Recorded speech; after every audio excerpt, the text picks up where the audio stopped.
Hello, everybody. Good evening. My name is Nick Porter. Dominic to 20. We're here representing Drinkinghorn Games, here to talk a little bit about our games and everything for Tabletop Gaming Live Expo. We've done some panels in the past, but usually it's a little bit more of a question and answer format instead of just us in our living rooms wearing fancy shirts and whatever amount of pants we are or are not wearing. So this My might pants be, on. I'll just go throw it out there. you do or I don't? don't have a dress shirt on though. Okay. I mean, this is a 2020 dress shirt. It's a colored shirt with plague doctors on it, and I'm wearing pajama pants. I don't want to freak anybody out. They don't match at all, but I am decent. So I think that this is off to a great start. Talk more about pants. That's why the people are here. That is what everybody wants to hear at their virtual role-playing game expo. So I guess we can just introduce ourselves. Dom, can you tell us a little bit about yourself, and then we can talk about our games a little? I've been an avid RPG player for probably 20 years going on now, and an RPG developer for 5. How long has it been? I think 4 or 5. I think I've read up to 6. So our first game is called Sagas of Midgard, and that came to Kickstarter in February of 2018. We developed that for about 2 years before it went to Kickstarter, thereabout. So probably about 4 years we've been making games together. Same thing, my name is Nick Porter. I've been playing RPGs for about 2 decades now. And the story as it goes is that we were sitting around talking about what we liked and didn't like about different RPG systems and how they played and what we wish they could do. And we were eating pizza and drinking beer, as we do sometimes. And we said, well, let's just make our own. It couldn't be that hard, right? And the answer is, yeah, it's really hard. It's about that hard. It's about as hard as you thought. Yeah, so Sagas of Midgard went to Kickstarter in February of 2018. It funded in 90 minutes, partially because our funding goal was hilariously low. Just means we're efficient game producers. Yeah, so basically our funding goal our funding goal was enough basically to get the thing made, but not look very nice or be very well laid out. But we blew through that funding goal. We went to retail December 2018, right? Yes. Mm-hmm. Yeah, December 2018, 3 months ahead of schedule. And then we started working on our next game while still supporting Sagas. Would you like to tell the people about Terrors and Tommy Guns, Dom? Yeah, Terrors and Tommy Guns we've been working on for the last couple of years. It's a bit of a departure from Vikings and axes and longships. And it is centered around a kind of a mythological, or not mythological, a fantasy 1920s New York-esque style city that is overrun with, you guessed it, terrors and Tommy guns. Wait, that's the game. We've been billing it as a horror noir RPG, cosmic horror noir RPG. So it's got elements of all of those things. There's going to be some mystery sleuthing. There's going to be some Tommy gunning, and there's going to be some running from terrors. Yeah, so the game is coming to Kickstarter September 29th. I'm going to send the link along with this video if anybody's interested.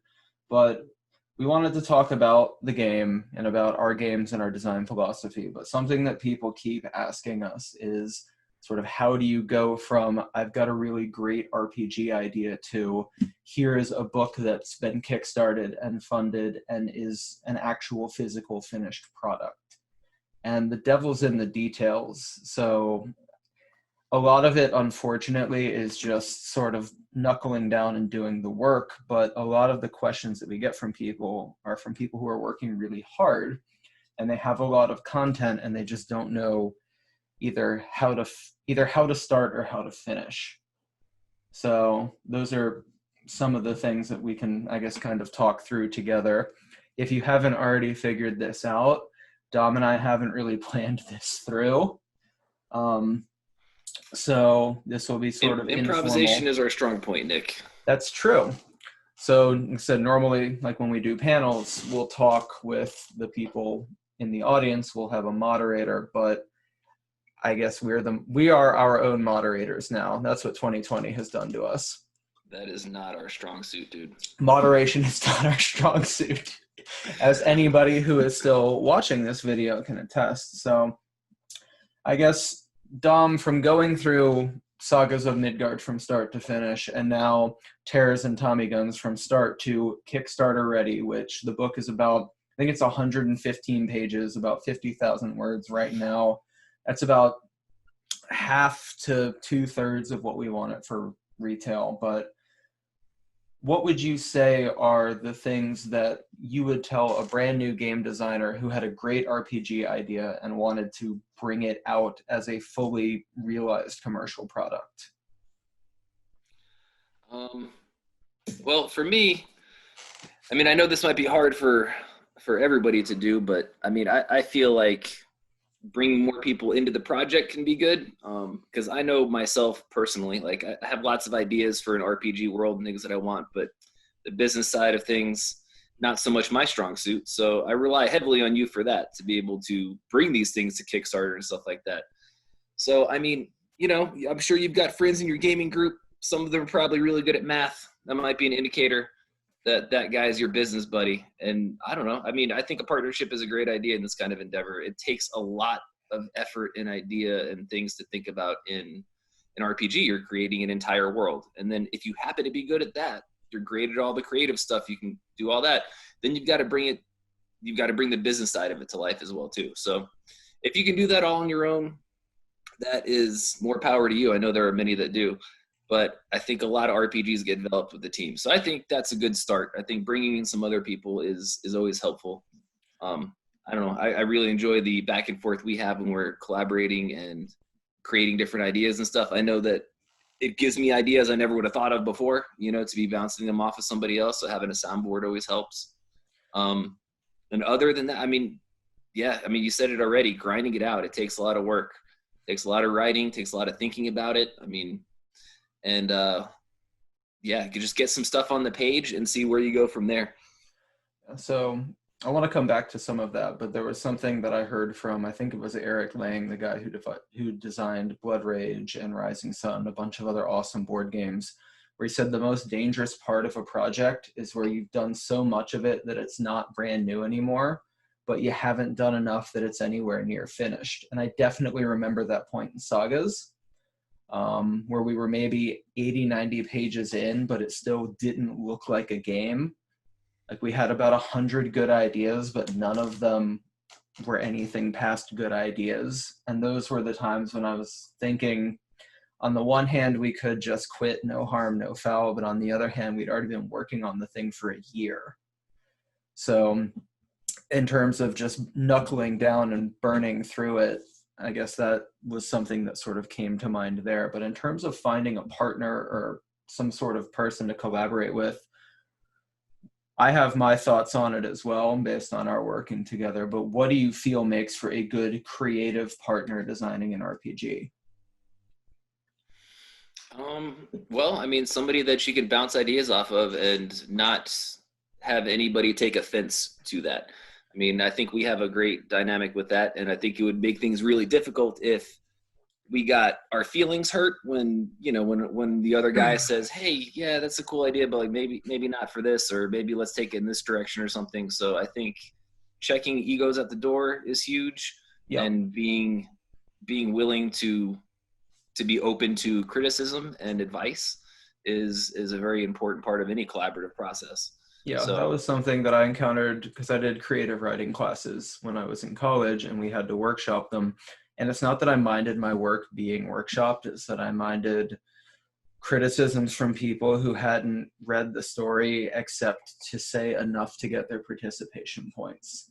So like you said, it's having somebody whose opinions you respect, and then also, as you said, who's somebody where you can bounce ideas off of each other, because we'll both come at each other with different ideas back and forth, and sometimes they work and sometimes they don't. And the difference is you and I know that we're not coming from a place of ill intent, right? Like, we've known each other since 2003, almost 20 years at this point. We were groomsmen in each other's weddings, whatever, whatever. Like, I know that when you say, I don't think this is a good idea, that you're not saying it to me personally. You're saying it as one professional sort of talking to another. It's that Godfather thing where it's not personal, it's only business. I'm so sorry about my Marlon Brando. Is that what that was? I don't know what it was. I worked a 12-and-a-half-hour shift today on top of everything else. So I'm doing my best. But yeah, so finding somebody that you can work with a little bit, and finding somebody, I think, that sort of helps capitalize and fill in your weaknesses. Because, like, for me, you make most of our monsters and most of the better game mechanics that we've come up with.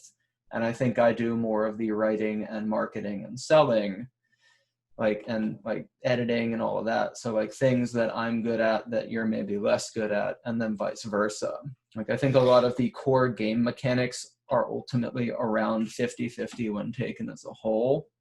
But it is good that I have somebody that plays to my weaknesses, and I think that I play to some of your weaknesses as well, which can also help when it comes to figuring out what's wrong with your game. So Yeah, I totally agree. Definitely having somebody that can shore up your weekends is always helpful. Also, though, I want to say we talked a lot about having to just grind through, but I want to make it clear that, I think these things work best too as a passion project. From the beginning of Sagas, we never thought we were going to make a dime. It just was a fun hobby to have fun with a friend with. And I mean, I guess technically we still haven't really made a dime off of Sagas, but didn't stop us from starting a second book, did it? A lot of other people have made money. We believe in paying our artists. That is good. I mean, we're people of the arts, and I think that is a noble endeavor, if nothing else. So that's another good question. There are a million really, really good artists all over the internet whose DMs are open, their commissions are open, and they are excellent. So how do you find the right people for your project? I mean, that just comes down, I think, to, personal design style. I mean, I personally just look at a lot of art and see what pulls me and draws me to it. And I am not an artist myself, but I think I have a bit of a good eye for seeing who does know what they're doing. Yep. So yeah, I mean, really, it's just cruising the internet and social media and stuff, and looking for cool artists and seeing what they put up, and then, that's how we found our guys for Sagas. And yeah, there's a lot of great artists out there that are just chomping at the bit and will really work with you to give you the product you want.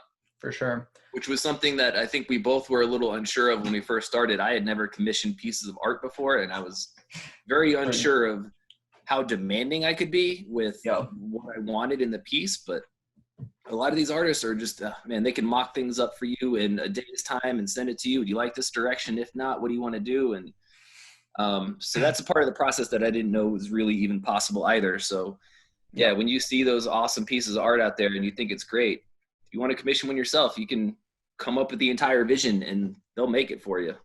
Yeah. So there are a couple different resources. I mean, there's a subreddit called, I think, Hungry Artists or Starving Artists, but also, like, you can post on Twitter that you're just looking for people and here's your budget. But honestly, the people that we found that we had the most success with, you just found their Instagram, like, you just found them on Instagram, and then we just messaged them and we tried to see, like, if they would work with us. Because we also had the very good luck that two of our artists, one of them is married to me, and one of them grew up down the street from the person who's married to me, and so that became our art director and our lead artist. So that helped on the technical side of stuff, and also just having a concrete vision. Something that Jamie has said, James Cornell, our lead artist, has said about working with us as opposed to other freelance people is that he appreciates that we either know exactly what we want out of a piece, we just don't have the art chops to make it, or we don't care enough and we trust his vision to just make something cool. And that's something that he's come across with other freelancers, and I know other artists have because I've talked to them, where something that they run into working with any freelancer, but especially game makers, is they have this they don't have a clear idea in their head of what they want the piece to be. They know what their game is and they know what their world is, but they don't know what they want this piece of art to be. So it becomes this thing where they get really far along in the process and they say, actually, that's not what I had in mind. Can you start over? And that's really frustrating to artists. So be upfront and clear with your yeah. communication. I think that's, I mean, in any project with anybody that you're working on with, Yeah. I would say clear upfront communication is going to save you a lot of back end headaches. Yeah. Yeah. So that was something that where like there were, like for our Ragnarok piece, the artist Hobson Michel came to me and he said, hey, this part, I think it was the Rainbow Bridge, he said, I feel like maybe if we remove it, it would make the composition stronger. But you and I both felt strongly that we wanted it in, and we messaged him back and we said, well, really, we kind of want it in there, so if you can work it in. And he did, and that piece still looks amazing. So that's the other part where I guess I would advise new people trying to find contractors is, at the end of the day, it is your vision. You should definitely heed the advice of your artists, but at the end of the day, it's your product that you're selling and it's your world that you're making. So yeah, that's in terms of finding artists. What do you think about Kickstarter, Dom? I think Kickstarter is great. Made our dreams come true. I think Kickstarter is really stressful. Well, I mean, sure. Like, I mean, are you talking about like until that funded sticker goes on? Yeah, for sure. Even after that. So I guess something, since this is going to be, less about our games, including Sagas of Midgard and Terrors and Tommy Guns coming to Kickstarter September 29th. Buy it. And more about just how other people can work on their RPG design. Kickstarter is something, again, like you said, it's great because they don't take a lot off the top. They bring more customers in than they cost, which is 5% plus credit card processing fees. It comes out to about 9%. I think I defocused myself when I plugged myself. There we go. But the thing about Kickstarter is, especially as a content creator and a project creator, it's easy to get really obsessed with it. And it's really easy to neglect your mental health as you check it 20 times a day and as you get mad at every person who canceled, even though most of the time them canceling has nothing to do with you. So there are plenty of great resources for how to run a Kickstarter. Jamie Stegmaier's blog is the thing that I use primarily, but I guess if I could give a couple of Kickstarter guidance goals, it would be number one, set a funding goal that is the bare minimum you need to achieve your project, which involves, again, a little bit of math. Number two, don't write yourself into a corner with stretch goals if you do get funded. Pick things that do not add a ton of logistics, do not add a ton of time, and that you can easily achieve for not a ton of extra cost. And number three, don't check the thing all the time. Whether or not you've already funded, because we funded in 90 minutes, but I still checked our Kickstarter progress probably between 5 and 10 times a day when I was crazy. And my goal is not to do that for Terrors and Tommy Guns and just let it be what it's going to be. Because to a point, there are a lot of things that you can do, proper marketing, proper advertising, getting the word out before you come to Kickstarter. But the other side of that is, to a point, you just have to let it happen. So if you are out there planning a Kickstarter, thinking about bringing your game to Kickstarter, that's a whole other panel. But those would kind of be my thoughts about it.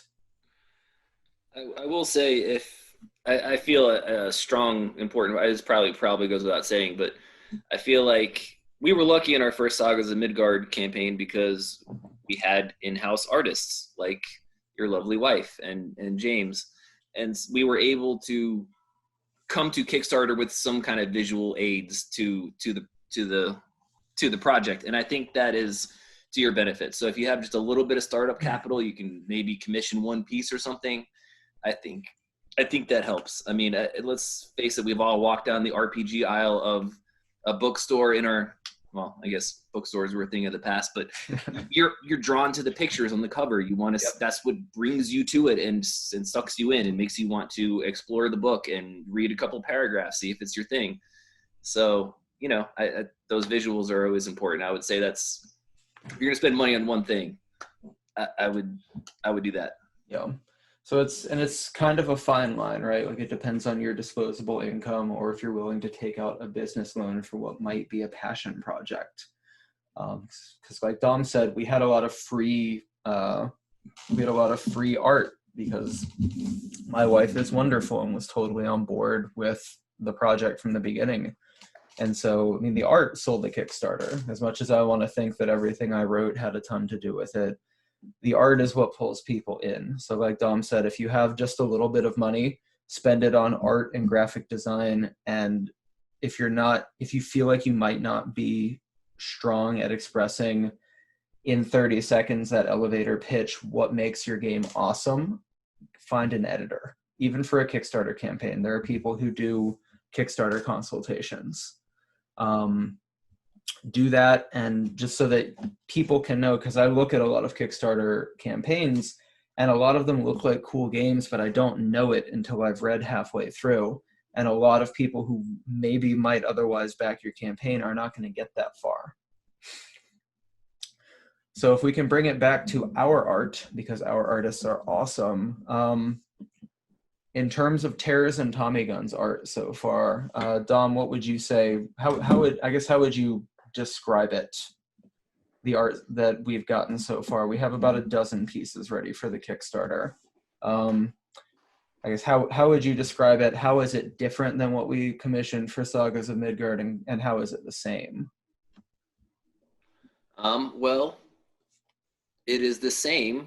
Well, I mean, I think it has, at some point you can see James's style throughout. You can, I mean, in his character designs and animation and stuff, I think so. But obviously the setting is completely different. So we've foregone swords and axes for, to say it again, Terrors and Tommy Guns. So, yeah, this world's going to have a very different feel to it, but I think we're doing a good job expressing the noir horror part of it, and also the kind of like hidden-esque magic to it. Like, you know, I think our Lux Hammersmith piece kind of does a great job in belying which we could actually show on here. Oh, actually, could we? I don't know if we can present that. I was thinking we were going to share screen. So, you know, I love how, hold on, that piece in particular, you know, the glowing eyes, the little bit of purpley magicness in the background, does a good job of just of showing, you know, his power that might be hidden behind the scenes. And that's going to be a lot of the theme in this campaign, in this game. You know, there's going to be terrors that are lurking in the streets, walking down the street next to you, and you might not even know it, except for perhaps a faint glimmer in the eye, or a monstrous horn hidden underneath the brim of a hat or something. So it occurs to me that we can just show some of the art that we have so far. Yeah, I think that's a good point. We should do that. Yeah, so if you look on our Discord server and on our webpage, Jamie actually talks a lot about a lot of these pieces that he's made. This is one from Leah Porter, our art director. This is actually her first digital art piece ever, and I think it's pretty incredible and belies how really, really, really talented she is. So yeah, no, that's our dice pool, which we talk about more on the website. But oh yeah, so we're trying to move away from the Lovecraftian mythos in basically every way, because it honestly wasn't a huge influence on us. even though like the game is cosmic horror and you can't really say cosmic horror without somebody referencing Lovecraft. This is probably the closest thing we have so far to a Lovecraftian monster. And I'm It's called calling him, Cronenberg. yeah, it's more of a Cronenberg than anything, just eyes and teeth and claws. Um, But it yeah. is terrifying. It is truly a Yeah. terror. And so, yeah, like something more like this. So Jamie talks a lot on the website and in our Discord about sort of his influences, but one of them was the angels from Evangelion, if anybody was a 90s anime kid. And so this, you can see here, like it's something that is definitely threatening, something that is moving toward the protagonist, but it's not a sea creature, dragon, humanoid like Cthulhu has become, or a fish person. Like we moved away from the tentacle fish person monster design a little, and it kind of opened things up a little. Yeah, So yeah, what I really loved about the idea, like I, not a huge Lovecraft fan. I mean, honestly, it's not a huge influence in my life. But in doing a little bit of research, what I liked the takeaway from it really is it's like the personification of entropy in the universe. It is this all powerful thing that not really trying to kill you, but it will eventually. It just you'll get in the way somehow. ooh, and this piece. So the composition for this piece was actually your idea. If you want to talk about it a little bit, this is the front cover of the book. Yeah, so the vision that I had was executed perfectly by our artist, but I was just thinking this is a detective who is probably a good guy trying to figure out this whole thing in the world, but all the characters in this game have a gaze into the abyss power in which they can succeed supernaturally in their endeavors, however at a cost, and that cost is gazing into madness itself. Well, it might turn you into a monster. Look at this guy. So you see, he's normal in outside of the mirror, but his visage staring back at him is monstrous. And I think that really encapsulates a lot of what's going on in this game. Like as good as you are, you might be striving to do good things. You're trying to save the world, but you're letting that monster out inside of you just a bit. Yep. In order to do so. And again, this is something where it's important to have a vision of what you want in your art, because I originally had an idea in my head for the cover, and we kind of got it mocked up and it didn't look like we wanted it to.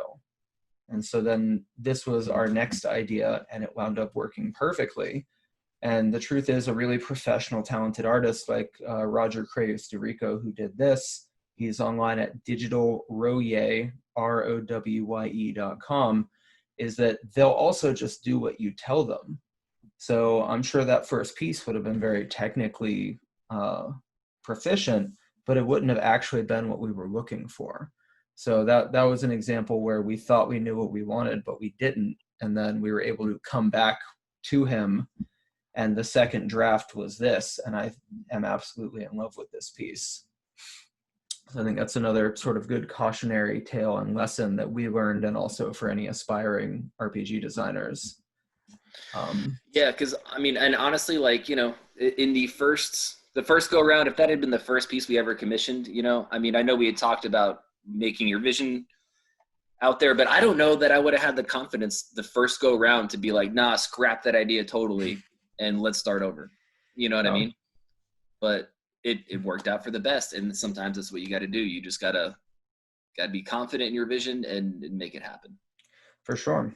Any closing thoughts about, again, I guess the impromptu theme of this is how to turn your passion project or your idea into, even if not a commercially viable, you can quit your job product, into a this doesn't cost you money as a hobby product?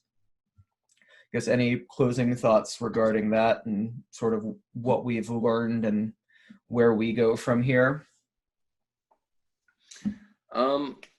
Well, I mean, I would say just make sure you're enjoying what you're doing, man. Like if you're not having a good time with it, maybe don't continue. I mean, I don't know. I mean, I feel like we ran through maybe those times where we got bogged down in the logistics and it seemed like it would be a lot to keep going, but the passion always remained. There was the desire to do it. And I mean, just meeting up to work on the game was fun. And in our busy lives, that's how we hung out for the last couple of years, So Yep. I think Yeah. like what you do, and you'll never work a day. There you go.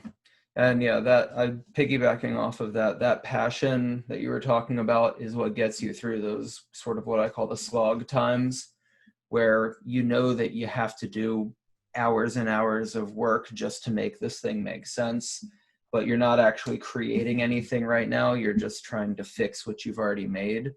And yeah, if you don't enjoy it, because the truth is, if you don't work for Wizards of the Coast or White Wolf or Paizo or, you know, a couple of the other bigger houses, you're not going to make a ton of money off of tabletop RPGs. I think, I don't remember the exact numbers, but just Wizards of the Coast and Paizo are like 80% of tabletop RPG market share. So if you're an indie RPG maker, you're fighting for the scraps of D&D and Pathfinder. And that's okay, because the hobby is exploding in popularity in a way that I never could have predicted when I was a kid. Dom, you remember telling people when you were a teenager how excited you were to play D&D? I don't. I remember not having anyone to play D&D with, so I played EverQuest till 3 a.m. every night. Yeah, so the hobby is getting bigger and the market is getting bigger. But yeah, at the end of the day, especially to start, there's not going to be a ton of money involved in it. There are so many creators that don't create, that don't make a product that either they're willing to charge for, that people are willing to pay for. And what that turns into is sort of a feedback loop where you have a lot of free or pay what you want products.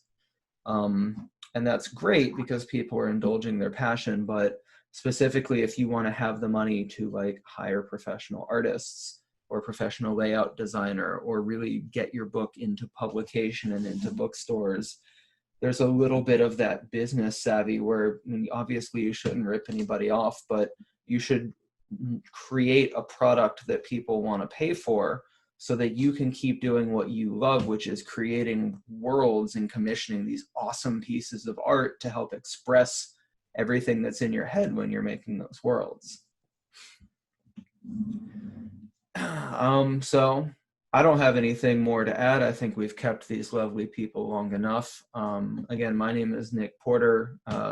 With Dominic Dedwani, we are Drinkinghorn Games. You can find us at drinkinghorngames.com. Our newest RPG, Terrors and Tommy Guns, is coming to Kickstarter on September 29th. And you can find our first game, the best-selling sagasofmidgard.com, or Sagas of Midgard, at sagasofmidgard.com, or Drive Through RPG, Indie Press Revolution, or, I mean, we're in a lot of bookstores now too, actually. I think we're on Amazon. I mean, we made it. I Googled this the other day. You can buy it through Walmart.com. I don't know how, but weird. It's there. So yeah, to quote Jay Sherman, the critic, if there are any other 90s kids, buy our book. Buy our book. And yeah, if you have any other questions, I'm on our Discord all the time. I'm on our social media probably too much, especially leading up to the Kickstarter. I love talking RPG design and answering questions and things like that, because I didn't have anybody to answer questions for me when we were figuring all this out. So if you think of anything, hit us up. All right. All right. Thanks. Goodbye, everybody. Stay safe. Stay healthy. Bye. Stay safe. Stay healthy.